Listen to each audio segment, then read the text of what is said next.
Hey Panda Nation, you are listening to the Inverted Gear podcast with your hosts Nelson and Hillary. Join us every week as we take you behind the scenes into our brand, discuss upcoming projects, and conversate beyond the mat with the interesting people we've met along the way.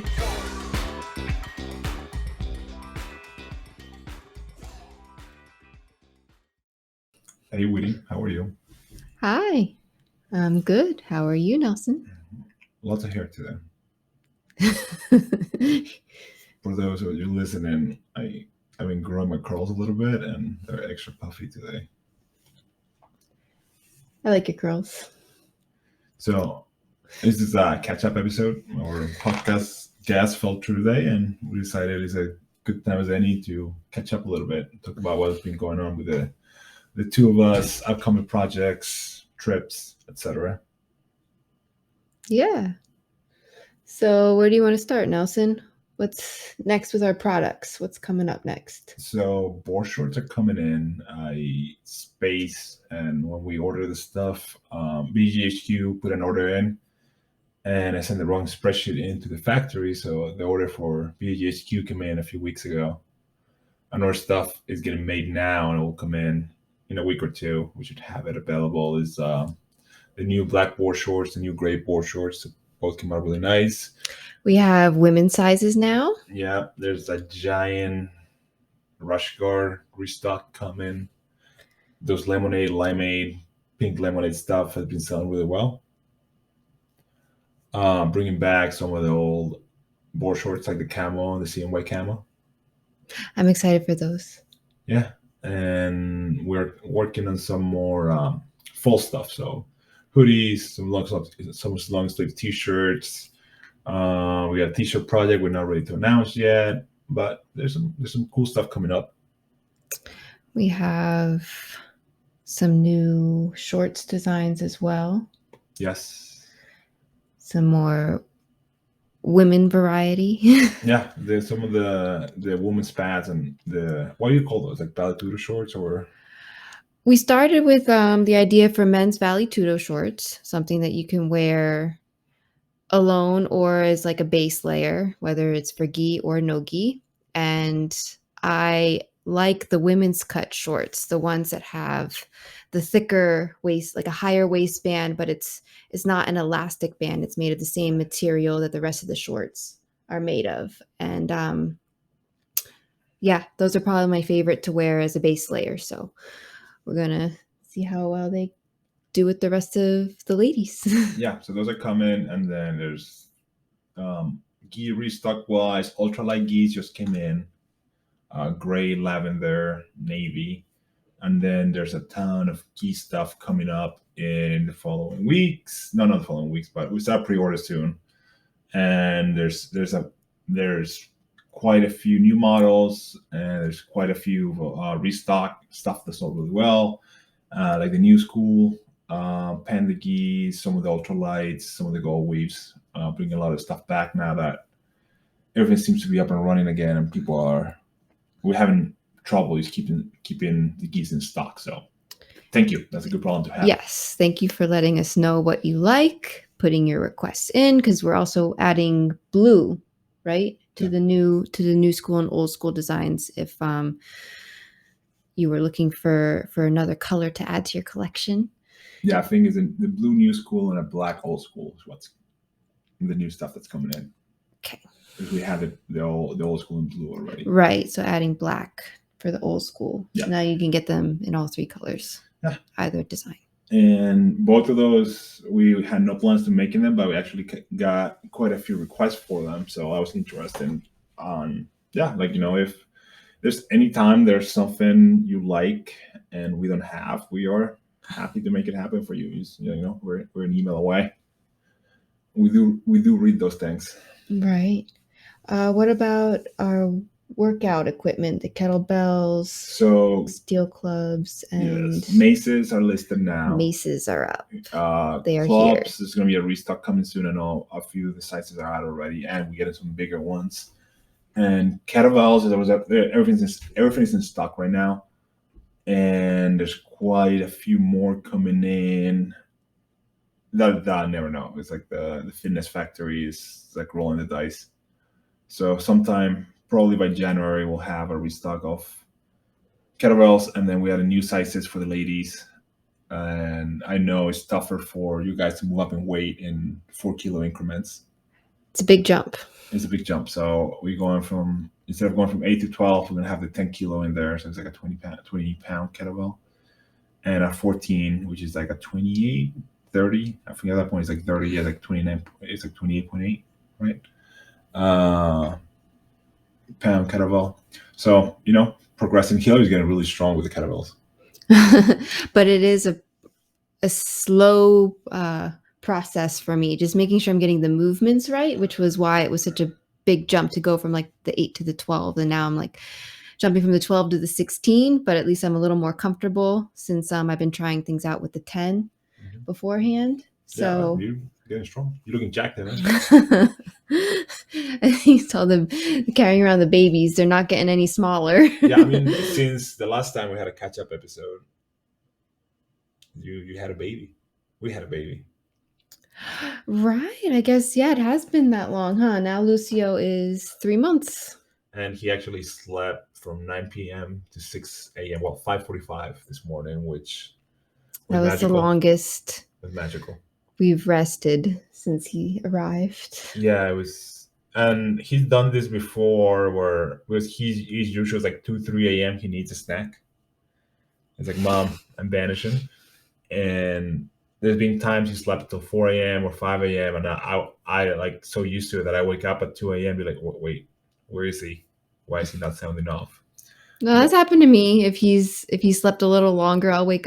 My clock's on it too, ready to go, and it's like, okay, you're not, no problem. Yeah, he's been trending towards this for a while, so it's nice to finally get there and get some rest. So, new parents, it happens eventually. But yeah, that's one thing everybody told me before we became parents is that, hey, like, get whatever sleep you can now, because it changes when you have a kid, especially when they're little and they need to eat at night. And I was like, I don't need that much sleep. And I'm full of regret for saying those words ever. Well, it's funny. Like, I remember in college doing the all-nighters like every so often, and it was never a big deal. But now it just seems like the energy just gets sucked out of you, and you don't realize how good a nap feels like in the middle of the day if you can swing it. Yeah, we have been party animals that by 9 Or how p.m. hard it is, yeah, By 9 p.m. we're like turning it in. Like, it's to rare stay awake it's now. Rare that we're not in bed by 10.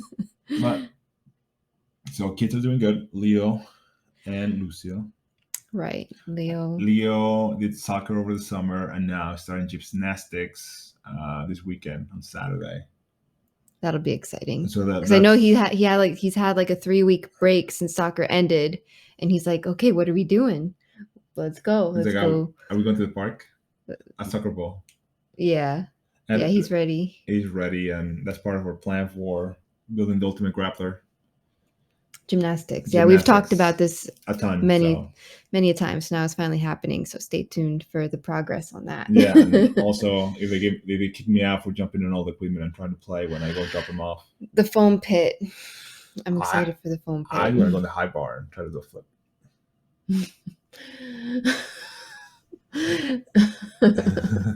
Please don't. I got it.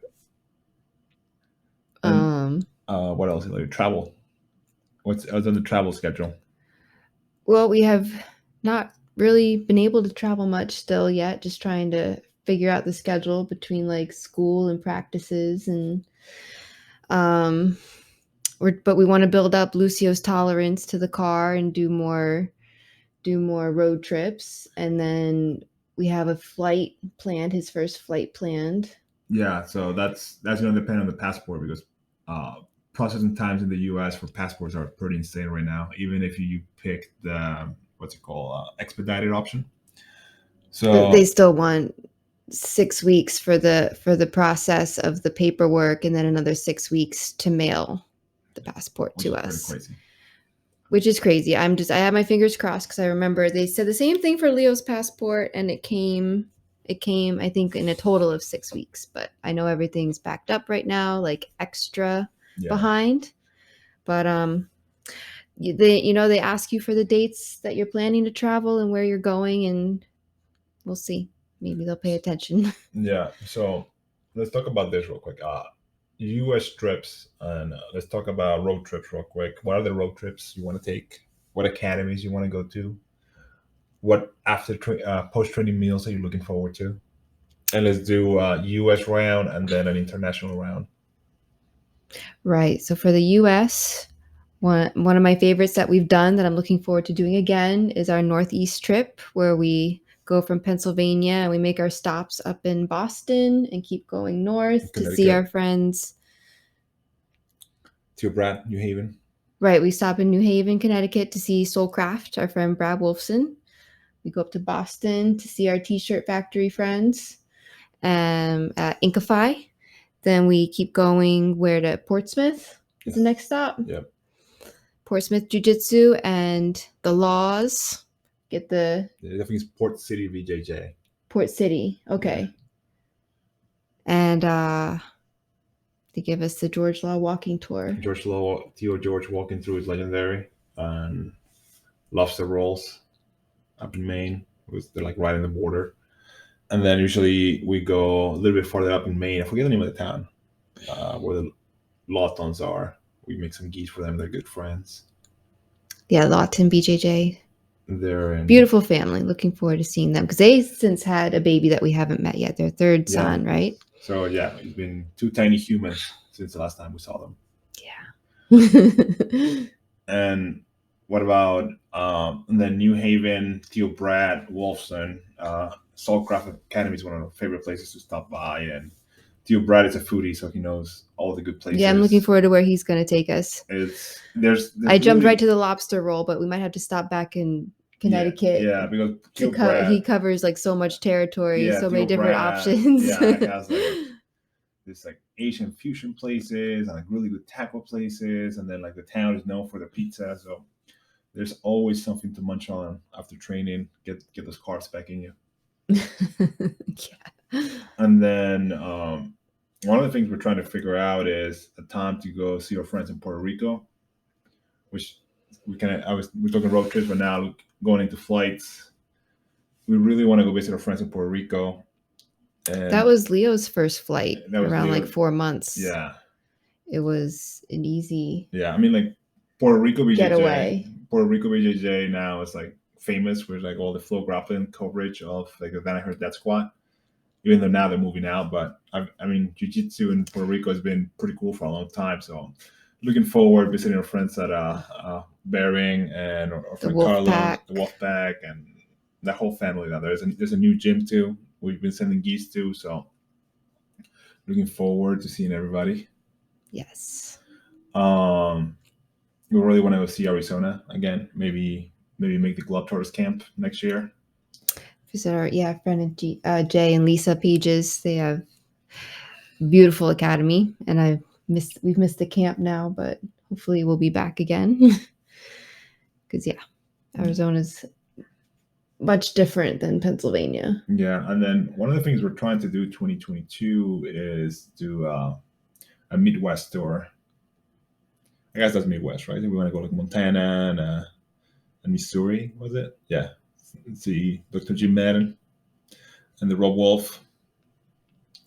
So make a few stops in the Midwest, which we have never really traveled there. We had some layovers, and we went to St. Louis once, but that's about it. So there's a bunch of places we want to go to, especially Montana. Montana's been on the bucket list for a long time.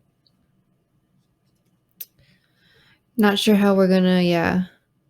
We still have that's a big one. That's a big plan to try to make. I don't know if you're trying to hit both those. Yeah, because there's a lot of space in between. Yeah, so figure that out. But we've always like gone through or over, but not really stopped in between. We gotta figure out what kind of traveler our little one is and how many layovers he can handle. That's tough. So I wonder if Leo's gonna remember how to do it. Yeah, that's the other thing too. We haven't traveled with a 3-year-old for a long time now, since he was 2. And he would dominate the commuter lounges though. Yeah, it was just him and his like foodie pajamas. and shoes on. He's walking around with a pacifier on, like he owned the place, Yeah. looking for There was no avocado and chips. containing him, but Airport bananas were his go-to. road banana, Road bananas, yeah. road apples. And then international wise, like, where do you want to go? International destinations. That's tough too. I really Where to start? Like there's such a variety of places that we enjoy between the tropical and the Scandinavias. Yeah, I don't think I want to take. I'm not ready to And go the to Asia European. with 2 little ones. So I don't know. Yeah, I don't know if we're ready for that yet. Yeah, Japan but might definitely be a while. Japan might be a while, but definitely Europe next year. Austria for the Globetrotters family camp is always a good time, especially with little ones. Lagrange is beautiful and it's very family friendly. And like traveling around Europe, especially Germany, in the train with little ones is really easy. You just show up to the train station, get on the train, kids can walk around, you can get snacks. Yes. Yes, it's much more. If you have to commute, train is the way to go. It's much more spread out than being stuck on a plane, much more wiggle room. Little easier to pass the time. Yeah, so definitely we'll do our best to take some kind of European vacation next year with the little ones. Get them some culture. I was actually reading an article the other day. A woman, an American woman who has two boys, I guess 4 and maybe 2, so similar to what we'll be looking forward to soon enough. Spent 3 years in Holland and was comparing what it was like raising kids in Holland versus America and how different it was, how much more direct it was. She compared how like if parents would stay for the swim practice, they were usually only Americans. Like the rest of the community would just like drop them off and go. Teachers would actually get offended if you wanted to talk to the teacher about maybe an incident on the playground or what happened at school that day. They're like, I would have contacted you, miss, if I needed to contact the parent. We handled it. Move on. Move on. That's amazing. Or just even like doctor's appointments, like just a lot of differences. So yeah, I mean, South America is the same way. It's your parents are a lot more hands off.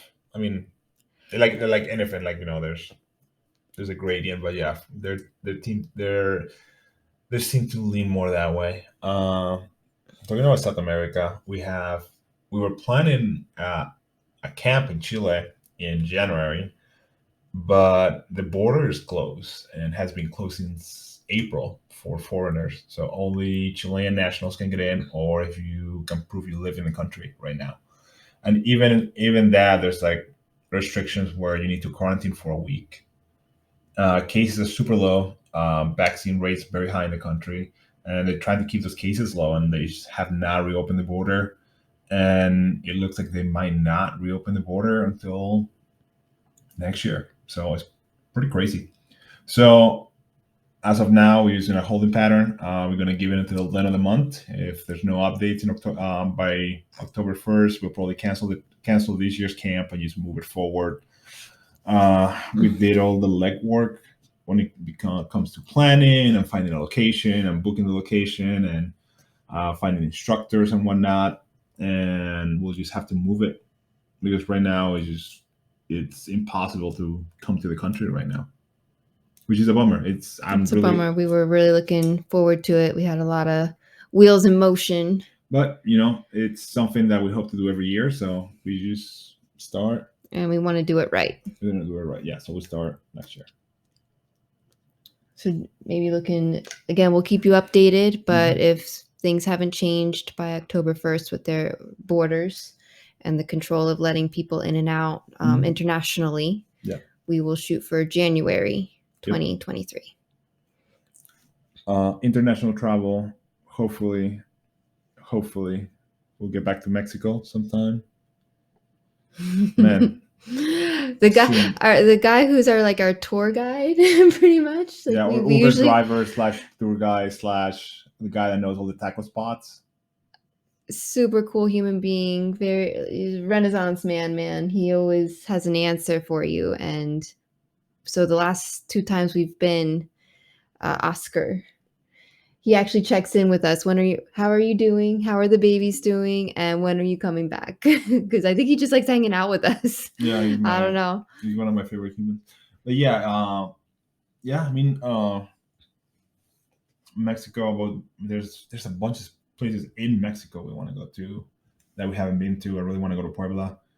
I really want to venture a little bit outside of Mexico City, and we really want to go back south to the Oaxaca state to see our friends in Puerto Escondido, and then actually see the state capital that is Oaxaca, which is a really cool city on its own. And for those that don't know, like regional cuisine, like Mexican cuisine is like very regional, and Oaxacan cuisine is like my favorite, and it's just so good. And then there's the mole, and like how they make the tacos, and then there's just so much to it that we haven't experienced yet, and looking forward to it. You like you like your Mexicos. Oh, I do. It's when you're experiencing like these different places through their food. How I think I remember talking about with Julia Villa, a raging panda, how regional Julia. Panda Julia, yes, how regional and different the food is from region to region, and just how unique, just like the agriculture is, how it Yeah. changes, like whether you're by the sea or the altitude, and just what they grow and put into their food. And mouth watering just thinking about it. Yeah. We had some good Mexican cuisine last week. A new place in Easton opened up, and I was talking. The owner asked me where I was from in Mexico. My Spanish accent is very neutral, so people have a really hard time telling where I'm from now, because I lived in the U.S. for a long time now. And yeah, he was surprised when I told him. He's like, "No, I'm from Chile." He's like, "Oh." Well, more than half your life now, right? Yeah, more than half of my life. He's like, "Oh, I thought you were from Mexico." You've been practicing your Mexican accent. Yes, I heart, Mexico. The amount of tacos I've eaten over my life. It's become part of your DNA. It's become part of my DNA, and like all the telenovelas I've watched, it's in there now. Can't take it out. I think the best ones are Chilean, though, right? I like watching them with your grandma. Yeah, my grandma has excellent taste in telenovelas. And then the funny thing about my grandma is like now is this very popular thing in Chile where TV stations are buying the rights to Turkish soap operas, and then just dubbing them. And like my grandma loves them for whatever reason. She's really into Turkish soap operas. It's like such it's just funny. I mean, can we even watch a lot of those here? I don't think so. I guess we could find them. Maybe we could find them, but I'm sure they're online. You have to go deep. You gotta go deep. It's some rabbit hole to find dub Turkish soap operas. It's a way to pass the rainy days when you can't go out. He's like, I've seen everything Netflix has to offer. What else, Hillary? What other project are you ready to talk about? Yeah, projects. In the near future, we're going to have our first, turning it back around to the fitness, your kettlebell workshop. Yeah. It's coming up. We had originally had it for September, but it had to be rescheduled. And so you and Jason C. Brown, right? Yeah, he's been on the podcast before. He's a good friend. He's a OG as OG gets. He's a jiu-jitsu black belt, and he's probably a red belt in kettlebells. And he's been doing kettlebells for a long time. Pretty much as long as they have been in the U.S. So that's my go-to guy when I need information or I have questions or run into little plateaus or just roadblocks in my training. That's a guy I talk to. And are you happy with right now we're back training? So you want to talk about that real quick? Yeah, sure. We're back training. You've been averaging what, two times a week here and there. We flirt with 3. Right, and we've been alternating. We don't really get to train together, but it's a way for one of us to get out of the house. Yeah. interact with adults. Yeah, go into the outside world. And we've been doing what, 2 3 jiu-jitsu sessions a week, 2 kettlebell sessions, and then I've been doing more clubs and maces. And then you kind of like you like the erg. You do like at least one club session a week and one erg session a week, right? Right. We have like a ski erg, a rower, a bike erg, and an echo bike downstairs. We have a pretty good cardio equipment side of the basement, and then we have the kettlebells and maces and the clubs, and you mixing matching all that. Usually workouts are what, 30 minutes, 40 minutes with the warm up, cool down. Yes, try to keep it a little shorter. I remember when I was just trying to get back in shape after having Leo, I would be down there for like an hour, hour and a half, just like grueling cardio, different type of workout regimen, but with getting into more of the body weight mobility, but not really weight training. Like now with the addition of steel elements, and it's been I think a lot better for my body and recovery, and just recognizing when I need to take a rest though, so I can go back and not feel like I'm going through another grueling session. Like it's more fun having the variety and alternating the workouts with jujitsu, and it's still for jujitsu. So my jujitsu feels better, stronger, and more fun to get through the training. Yeah, I mean, we took, how long did we take off? Over a year, right? A year. Before getting back to jujitsu, Yeah, yeah. For me, it's probably a year and a almost 2 half years, about. yeah. I mean, a year and a half, 2 years we were off, and then we came back. And I know like, a lot of people roll with, didn't believe I've been off for 2 years. Like, my cardio was there. I was rusty. It took like a month, took like 2 3 weeks to feel, you know, somewhat competent again. Like I would see things and they were off. I mean, yeah, for me, like a lot of like my timing, or just the mental aspect of really just like that planning ahead, when you're trying to think of like what Yeah, move like you want to do, and okay, it doesn't work, and just like keep flowing through it, yeah, has been taking me like some time to get used to again. But it's funny what the body does remember. yeah. I mean, I'm still efficient, so I like, Right. I'm very, like, we've been training for a long time, so efficiency is pretty high. But like little sticking points, like, my arms blowing out from the grips. Like I haven't experienced that because we've been doing so much like club and kettlebell work, and we've been doing the ergs and, like, the high volume squats and swings.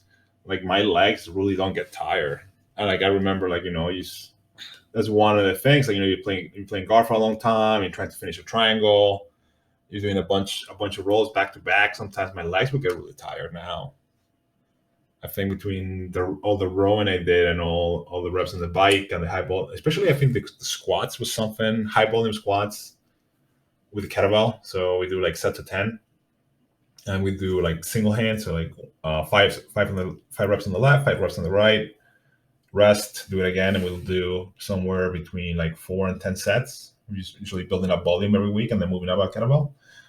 I'm up to the 36 kilo kettlebell, so I'm it's getting somewhat heavy. Like, that's a big kettlebell. It's not a heavy squat, but it's a heavy kettlebell squat for one-handed, and I can do that volume without it killing me. I can play with Leo that afternoon. I can play with Leo the next day. I'm never like ever really too sore or anything, but I can get through jiu-jitsu practice, and I can be like guard passing, like, pretty hard. I can scramble, I can play guard, I can do whatever, and my legs feel like I can do it for as long as I want. Yeah, I remember how it compares again to the last time when I was going through all like the longer cardio sessions. My lungs grew, the engine felt good, but I was losing weight maybe too fast. I don't know, not really gaining strength.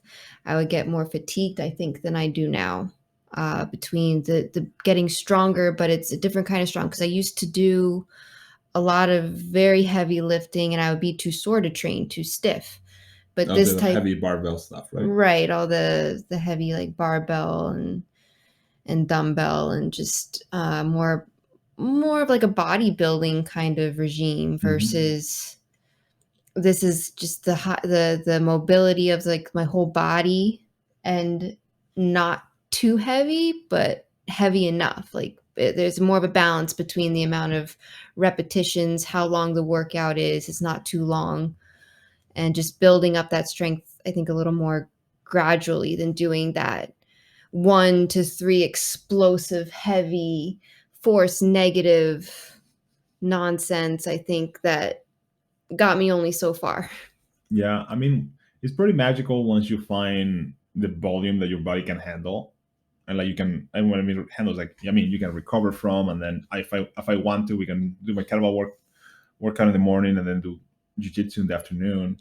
Like finding that volume, and then being able to just build up on that volume, little like little more volume every week, Very, and then just yes. being able to wave it, have a system where you can like bring it back down, let your body to recover, and then go up a little higher, bring it back down, go up a little higher. And we've been doing that for a few months now, and I've been doing it a little bit longer than Hillary because she had to take a break with the pregnancy, but she's been back on it and seeing some awesome results. Yeah, as my body has been healing, um, I've surprised myself a few times going up a weight. Like I try to look at it like it's a lightweight. It's fine. It's not a big deal, even though I'm only thinking I'm fooling myself. I'm like, no, this is going to be heavy. But then I actually do it, and I shock myself. Like it's really not that big of a deal, and it's Yeah. not that much heavier because of all the reps I did with the lower weight, and now knowing it's just the same ladder again, building up to it, and not being really intimidated Yeah. by it anymore. Knowing that the mechanics are behind it too, from doing it so many times, having the proper positioning Strength is a skill, and of he's, all he's the got moving parts, yeah, he's right? gotta put the reps in, like develop that skill, and used to it. Like I really feel like a lot of the kettlebell movements are just very conducive to jiu-jitsu. Same with like the club stuff and the mace stuff. It's like wrestlers in Persia and India have been doing it for I don't know how long. It's like there's so many stories, been thousands of years. So whatever, however long they've been doing it, like it makes sense. It has a great carryover to martial arts, whether it's with weapons or without weapons. Like wrestlers over there still do it for a reason, so it works. And it's still, I like that my wind hasn't suffered. Yeah. I'm able to still concentrate on my breathing, having still like alternating with my cardio days, alternating with jujitsu, never losing what I taught my body before. I can still maintain that while just feeling a lot better. And we're gonna wrap it up because we gotta go pick up a little one from preschool. Oh, it's that It's time. that time, but thank you so much for the support. And this podcast has been a pretty cool experience. We do have some awesome guests booked for the next 3-4 weeks, so there's a lot more content coming out. And thank you for taking this journey with us. And anybody that supports Spice or Gear, thank you so much. And we'll have some big announcements next time we do one of these. Thanks for listening.